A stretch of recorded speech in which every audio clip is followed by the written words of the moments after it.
आप सब लोगों का तहे दिल से बहुत बहुत शुक्रिया। इतनी तपती धूप के अंदर इतनी देर से इतनी बड़ी संख्या में आप लोग मेरा इंतजार कर रहे हैं, मैं आपका तहे दिल से बहुत बहुत शुक्रिया अदा करना चाहता हूं। जितने लोग इस वक्त टीवी में देख रहे हैं उन सब दर्शकों का भी मैं तहे दिल से शुक्रिया अदा करना चाहता हूं। सबको मेरा नमस्कार, सबको मेरा प्रणाम। दोस्तों, सीधा जेल से मैं आप लोगों के बीच में आ रहा हूं। आपके बीच में आके बहुत अच्छा लग रहा है। 50 दिन के बाद अभी मैं, मेरी पत्नी भगवंत मान साहब, हम लोग कनॉट प्लेस में हनुमान मंदिर में गए थे। हनुमान जी का आशीर्वाद लिया, उनके दर्शन किए। फिर शिव जी के मंदिर गए, शनि जी महाराज के पास गए, उनका सबका आशीर्वाद लिया। बजरंग बली की खूब कृपा है हमारे ऊपर, हमारी पार्टी के ऊपर, देशवासियों के ऊपर। उन्हीं की कृपा से आज अचानक मैं आप लोगों के बीच में हूं। नहीं तो किसी को उम्मीद नहीं थी कि चुनाव के बीच में मैं जेल से बाहर आ जाऊंगा, लेकिन ऊपर बजरंग बली की कृपा है, हनुमान जी की कृपा है हम लोगों के ऊपर, और चमत्कार हुआ और आज मैं आप लोगों के बीच में हूं। दोस्तों, हमारी आम आदमी पार्टी एक छोटी सी पार्टी है, 2 राज्यों के अंदर है, अभी 10 साल पुरानी पार्टी है। हमारी पार्टी को कुचलने में, खत्म करने में प्रधानमंत्री जी ने कोई कसर नहीं छोड़ी। एक साथ हमारी पार्टी के 4 टॉप के नेता जेल भेज दिए एक साथ। अरविंद केजरीवाल, मनीष सिसोदिया, संजय सिंह, सत्येंद्र जैन। बड़ी बड़ी पार्टियों के अगर 4 टॉप के नेता जेल चले जाएं, पार्टी खत्म हो जाती है। आम आदमी पार्टी के 4 टॉप के नेता इन्होंने जेल भेज दिया। उन्होंने सोचा कि पार्टी खत्म हो जाएगी, लेकिन ये पार्टी नहीं है, ये एक सोच है। जितना ये खत्म करना चाहते हैं उतना ये बढ़ती जाती है, उतना ये बढ़ती जाती है। ये क्रश करना चाहते हैं प्रधानमंत्री जी आम आदमी पार्टी को। जो लोग मोदी जी से मिलने जाते हैं, वो कई लोग हमें भी जानते हैं, वो बाहर आके हमें बताते हैं कि आपके बारे में सबसे पहले मोदी जी से जो भी मिलने जाता है, सबसे पहले वो केजरीवाल की और आम आदमी पार्टी की 10 से 15 मिनट बात करते हैं। उनको कहते हैं कि आने वाले समय के अंदर आम आदमी पार्टी ही देश को भविष्य देने वाली है। वो खुद भी मानते हैं। इसीलिए वो चाहते हैं कि आज ही आम आदमी पार्टी को बढ़ने से रोका जाए, इनको कुचल दिया जाए। ये तानाशाही है। अगर उनको लगता है कि आम आदमी पार्टी आने वाले समय में बीजेपी को चैलेंज देने वाली है, आप अच्छे काम करो, आप देश को भविष्य दो। आज आपकी सरकार है केंद्र के अंदर, आप देश के लिए काम करोगे, आम आदमी पार्टी को कोई पूछेगा ही नहीं। लेकिन आप कुछ काम नहीं करो और आम आदमी पार्टी को कुचल दो, ये जनतंत्र नहीं है, ये इस देश की जनता पसंद नहीं करती। इन्होंने आम आदमी पार्टी को कुचलने में कोई कसर नहीं छोड़ी। छोटे से लोग हैं हम लोग, छोटी सी पार्टी है। 75 साल के अंदर इस कदर किसी पार्टी को और उसके नेताओं को प्रताड़ित नहीं किया गया जिस तरह से प्रधानमंत्री मोदी जी ने आम आदमी पार्टी को प्रताड़ित करने की कोशिश की है। मेरे को इन्होंने जेल भेज दिया। प्रधानमंत्री जी कह रहे हैं मैं भ्रष्टाचार से लड़ रहा हूं। देश के सबसे बड़े चोर, उचक्के और डकैतों को उन्होंने अपनी पार्टी में शामिल कर लिया। जिन लोगों को 10 दिन पहले मोदी जी कहते थे 70,000 करोड़ का इसने घोटाला कर दिया, थोड़े दिन के बाद उसी आदमी को अपनी पार्टी में शामिल करके किसी को डिप्टी सीएम बना देते हैं, किसी को मंत्री बना देते हैं और उनके सारे ईडी और सीबीआई के मामले खत्म कर देते हैं और कहते हैं मैं भ्रष्टाचार से लड़ रहा हूं। मैं मोदी जी को कहना चाहता हूं, भ्रष्टाचार से अगर लड़ाई लड़नी है तो केजरीवाल से सीखो। प्रधानमंत्री जी, भ्रष्टाचार के खिलाफ लड़ाई केजरीवाल ने लड़ी है। 2015 में जब दिल्ली में हमारी सरकार बनी थी, हमारे एक मंत्री का एक ऑडियो मेरे पास किसी ने व्हाट्सएप कर दिया।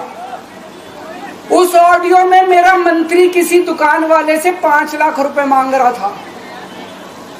किसी मीडिया वाले को नहीं पता था, विपक्ष को नहीं पता था। आप लोगों को याद होगा, मैंने अपने खुद मंत्री को सीबीआई के हवाले कर दिया, जेल भेज दिया था अपने मंत्री को।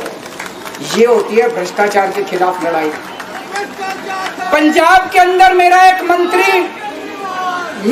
मंत्री भ्रष्टाचार में, मेरे को पता चला कि वो पैसे मांग रहा है। वहां पे मान साहब ने उसको, किसी को भी, विपक्ष को नहीं पता था, मीडिया को नहीं पता था, हमने अपने मंत्री को उठा के जेल में भेज दिया। तुम देश के सारे चोर उचक्के डकैतों को अपनी पार्टी में शामिल कर लो और केजरीवाल को जेल भेज दो और कहो मैं भ्रष्टाचार के खिलाफ लड़ रहा हूं। तो आप भ्रष्टाचार के खिलाफ नहीं लड़ रहे प्रधानमंत्री जी। आप देशवासियों को बेवकूफ मत समझो। देश बच्चे बच्चे की जुबान के ऊपर हो रहा है कि सारे चोर चक्कों को अपनी पार्टी में शामिल करके और ईडी और सीबीआई के सारे केस उनके रफा दफा कर दो। केजरीवाल को क्यों गिरफ्तार किया? केजरीवाल को गिरफ्तार करके उन्होंने एक मैसेज दिया है सारे देश को कि अगर मैं केजरीवाल को गिरफ्तार कर सकता हूं तो किसी को भी गिरफ्तार कर सकता हूं। कोई केस नहीं होगा, कोई मामला नहीं होगा, तब भी मैं तुमको गिरफ्तार कर सकता हूं। एक बेहद खतरनाक मिशन चालू किया हुआ है प्रधानमंत्री जी ने, बहुत ही खतरनाक। देशवासियों को यह समझने की, अब जब मैं बोलने जा रहा हूं, समझने की जरूरत है। उस मिशन का नाम है वन नेशन वन लीडर। देश के सारे नेताओं को खत्म करना चाहते हैं मोदी जी और इसको 2 स्तर के ऊपर इस मिशन को चला रहे हैं। जितने विपक्ष के नेता हैं उनको जेल भेजेंगे और जितने बीजेपी के नेता हैं उनको सबको निपटा देंगे, उनकी राजनीति खत्म करते जाएंगे, उनको सबको निपटाते जाएंगे। विपक्ष के अंदर आज इन्होंने मनीष सिसोदिया को जेल भेज दिया, संजय सिंह को जेल भेज दिया, सत्येंद्र जैन को जेल भेज दिया, केजरीवाल को जेल भेज दिया, हेमंत सोरेन को जेल भेज दिया, ममता दीदी के कई मंत्रियों को जेल भेज दिया, स्टालिन के कई मंत्रियों को जेल भेज दिया, केरला के सीएम के पीछे पड़े हैं।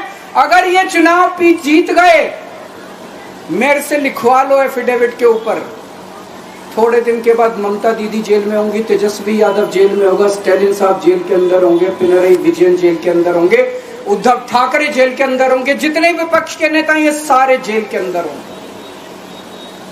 अगर ये चुनाव जीत गए, इन्होंने बीजेपी का एक नेता नहीं छोड़ा।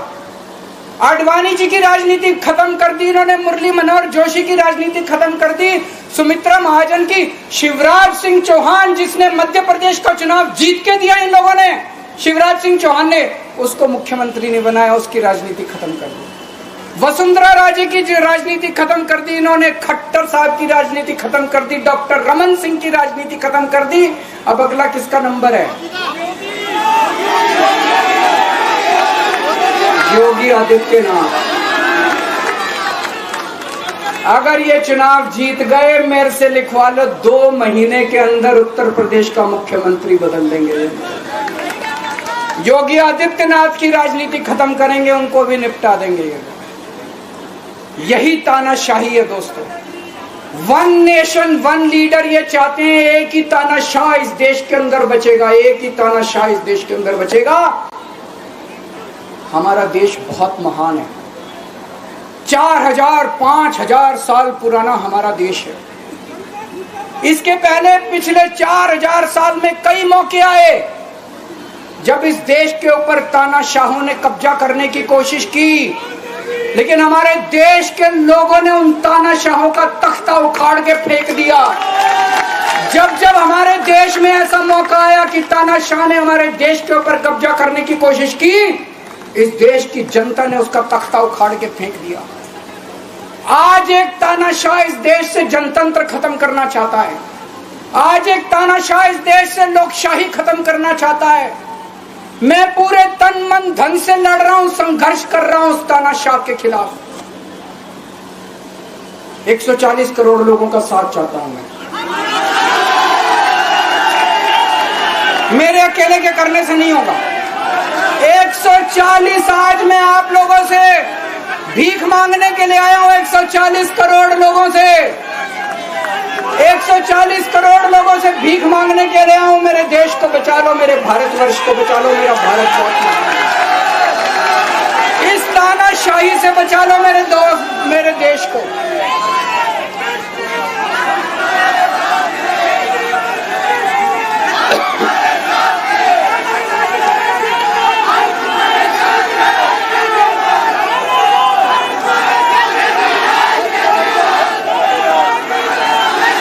सुप्रीम कोर्ट का बहुत बहुत शुक्रिया अदा करना चाहता हूं। उन्होंने 21 दिन दिए हैं, एक एक दिन में 24 घंटे हैं। मैं एक दिन में 24 में से 36 घंटे काम करूंगा। पूरे देश भर में घूमूंगा इस तानाशाही को रोकने के लिए। दोस्तों, जितनी मेरे अंदर ताकत है, मेरा सब कुछ कुर्बान है देश के लिए। मेरा तन मन धन सब कुछ कुर्बान है मेरे देश के लिए। मेरे खून का एक एक कतरा मेरे देश के लिए, मेरे शरीर का एक एक कतरा, मेरी जिंदगी का एक एक पल मेरे देश के लिए। मेरे देश को बचाने के लिए मैं पूरे देश में जाऊंगा। दोस्तों, अब एक बहुत महत्वपूर्ण बात करने जा रहा हूं, उसको ध्यान से सुनना।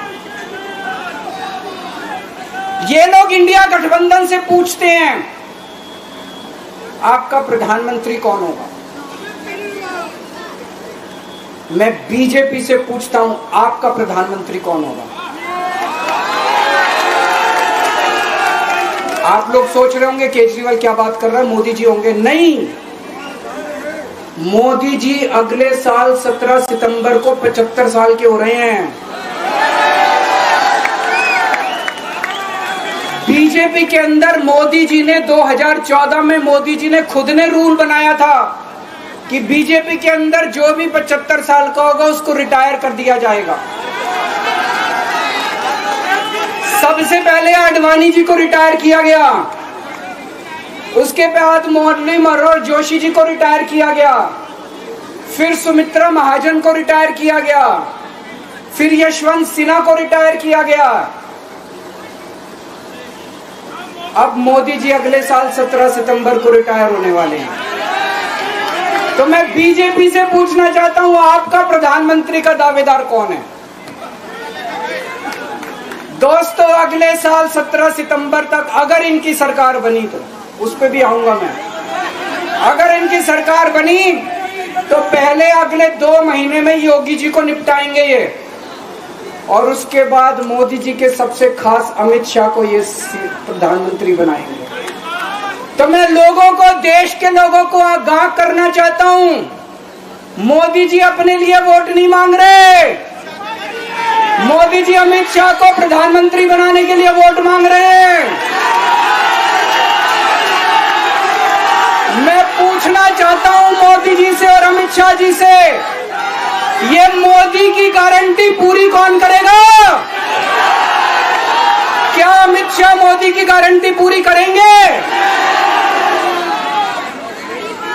जब आप अगर जो वैसे तो मेरे को लगता है मैं भी आऊंगा उसके ऊपर, मुझे नहीं लगता इनकी सरकार बन रही है,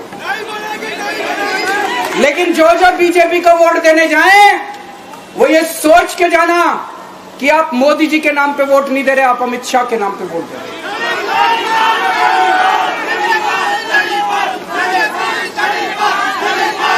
अब एक खुशखबरी आप लोगों के लिए, अब एक खुशखबरी है, सबको बता देना जो मैंने बातें कही है बड़ी सोच समझ के कही है। वहां बैठ के यही सोच रहा था 50 दिन से।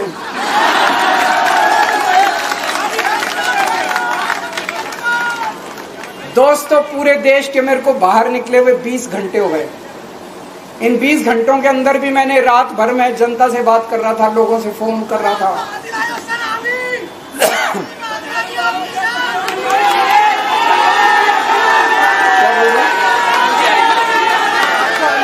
रात को आंधी आई थी।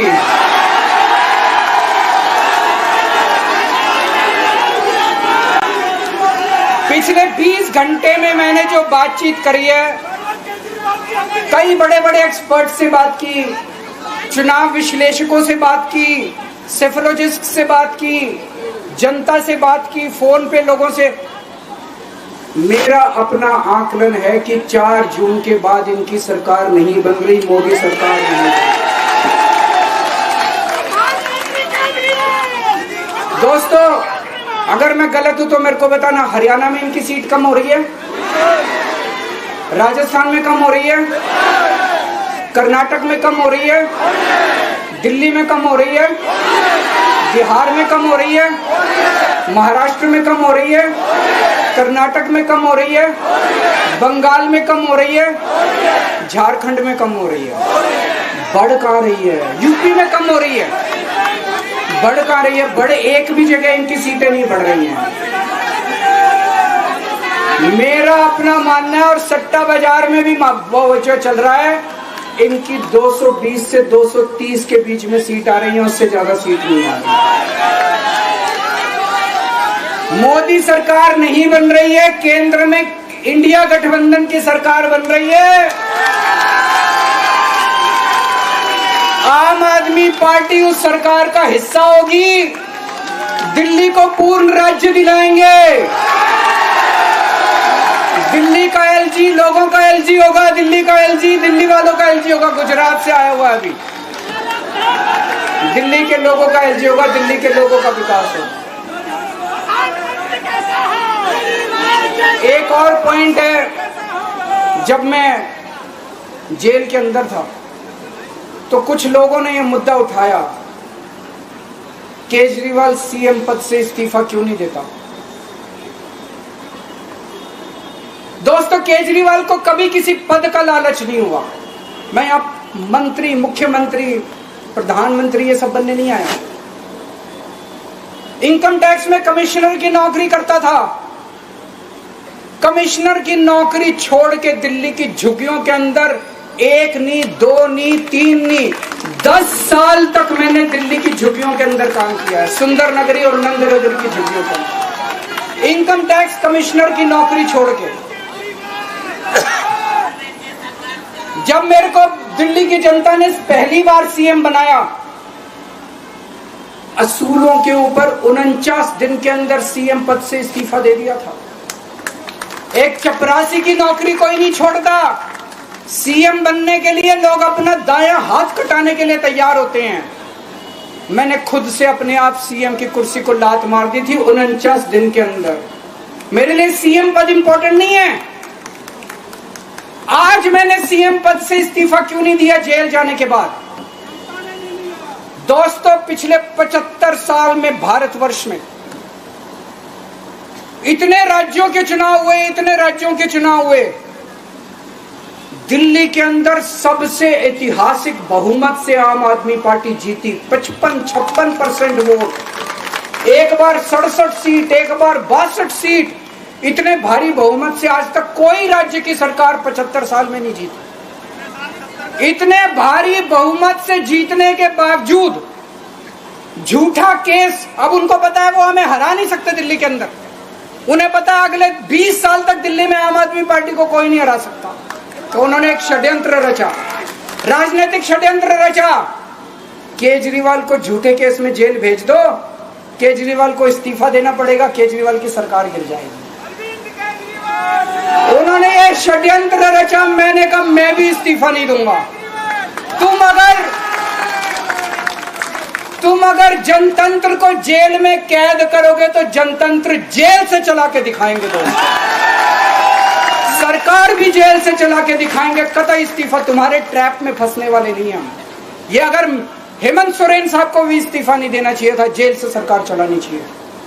अगर हमने इस्तीफा दे दिया, ये तो बड़ा अच्छा इनके लिए। जिस राज्य के अंदर ये चुनाव हारेंगे उसके मुख्यमंत्री को पकड़ के जेल में डाल दो, सरकार गिरा दो। उसके मुख्यमंत्री को पकड़ के जेल में डाल दो, सरकार। आज मैं अगर दिल्ली की जेल के अंदर रह के दिल्ली की जेल से इस्तीफा नहीं दे रहा, वो इस तानाशाही के खिलाफ संघर्ष कर रहा हूं, इसको समझ लेना। केजरीवाल को किसी पद का लालच नहीं है। सीएम तो 100 सीएम की कुर्सी देश के नाम कुर्बान है। मुझे पता चला, मेरे जेल जाने से बहुत लोग भावुक हुए, खासकर मेरी माँ, बहनें, महिलाएं बहुत रोई, कईयों ने बहुत मन्नतें मांगी। मैं सबका बहुत बहुत शुक्रिया अदा करना चाहता हूं, जिन लोगों ने अपनी दुआएं, करोड़ों लोगों ने अपनी दुआएं भेजी हैं। पूरी दुनिया भर से करोड़ों लोगों ने दुआएं भेजी। उन्हीं के आशीर्वाद का कमाल है कि आज मैं आप लोगों के बीच में हूं। आप लोग सब लोग सुखी रहें, देश खूब तरक्की करे, फले फूले, आप सब लोग खूब खुश रहें, ऐसी मेरी प्रभु से इच्छा है। भारत